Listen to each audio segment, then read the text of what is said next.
দেখো শীতকাল কিভাবে ফুটেছে অর্কিডটা। এরকম অর্কিড দেখা যায় না। দেখো এই ধরনের অর্কিড সব জায়গায় দেখা যায়, দেখতে পারো, কিন্তু এই অর্কিডটা দেখো খালি কি অপূর্ব, কি অপূর্ব এই অর্কিডটা।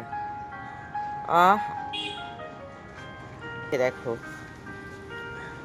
ছোট্ট ছোট্ট এই গাছে কমলা লেবু হয়েছে, থোকা থোকা কমলা লেবু চারদিক ভরে গেছে একদম। দেখো এই কমলা লেবু, এই কমলা লেবু একটু, এই গাছটাতে একটু বড় বড় কমলা লেবু হয়েছে। এই দেখো প্রত্যেকটা ডালে ডালে ডালে ডালে কমলা লেবু হয়েছে। এই দেখো